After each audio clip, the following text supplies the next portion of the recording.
अपनी खुशियों की चाबी कभी किसी को मत देना, क्योंकि लोग अक्सर दूसरे के सामान को खो दिया करते हैं। एक 12 साल का लड़का अक्सर अपने पिता के साथ सैर पे जाया करता था। एक दिन जब पिता और बेटा सैर पे जा रहे थे, तो बेटा अचानक अपने पिता से बोलता है कि चलो पापा रेस लगाते हैं, देखते हैं कौन जीतता है। जो भी सामने वाली दीवार को पहले छुएगा, जो भी सामने वाली दीवार तक पहले पहुंचेगा, वो रेस जीत जाएगा। अब पिता अपने इस बेटे के चैलेंज को एक्सेप्ट करते हैं और दोनों दौड़ना शुरू करते हैं। थोड़ी देर दौड़ने के बाद पिता अचानक रुक जाता है। अपने पिता को अचानक रुकता देख बेटा पूछता है कि पापा आप अचानक रुक क्यों गए?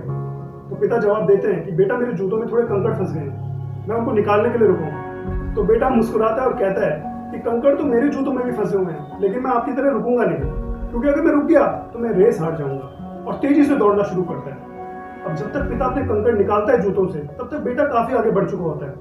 इसके बाद पिता तेजी से दौड़ना शुरू करता है और अपने बेटे के पास पहुंच जाता है। दौड़ते दौड़ते वो देखता है कि उसके बेटे को दौड़ने में तकलीफ हो रही है, तो अपने बेटे को समझाता है कि बेटा अपने जूतों में से कंकड़ निकाल लो, वरना तुम्हें और तकलीफ हो सकती है, तुम्हारे पैर में चोट लग सकती है।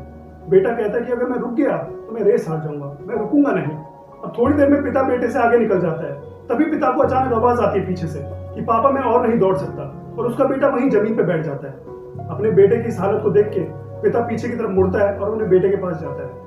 उसके जूते उतारता है, और जब वो उसके जूते उतारता है तो देखता है उसके पाँव पे खून ही खून है, घाव ही घाव है उन कंकड़ों की वजह से। अब जैसे तैसे करके वो उसको उठाता है और घर लेके जाता है और वहां उसकी मरहम पट्टी करता है। अब जब बेटे को थोड़ा आराम मिलता है तो वो अपने बेटे से कहता है कि मैंने तुम्हें पहले भी समझाया था कि तुम अपने जूतों में से कंकड़ निकाल लो, लेकिन तुमने मेरी एक बात नहीं सुनी, एक बात नहीं मानी। तो बेटा जवाब देता है कि पापा मेरे को ऐसा लगा कि अगर मैं रुक गया तो मैं रेस हार जाऊंगा। इसके बाद पिता अपने बेटे को बड़ी अच्छी सीख देता है।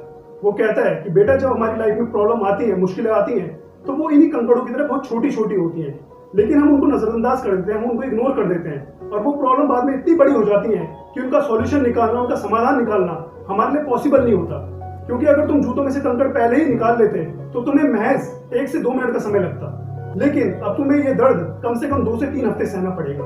इसी तरीके से जब प्रॉब्लम हमारी लाइफ में आती है तो वो इन्हीं कंकड़ों की तरह बहुत छोटी होती है, लेकिन हमारा ये रवैया नजरअंदाज करने का, इग्नोर करने का, उस प्रॉब्लम को बहुत बड़ी बना देता है, और फिर वो प्रॉब्लम इन कंकड़ों की तरह हमारा खून निकाल सकती है, हमें तकलीफ दे सकती है।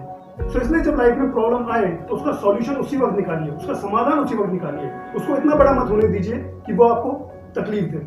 और फाइनली वीडियो एंड करने से पहले एक बड़ा फेमस कोट है, life without problem is not normal, so don't think having problem destroy life, because they are part of it.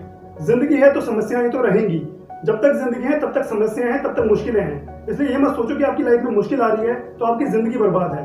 आपकी लाइफ में मुश्किलें आ रही हैं, इसका मतलब आप कुछ नया कर रहे हैं जिंदगी में, इसका मतलब आप लाइफ में आगे बढ़ रहे हैं। Thank you very much.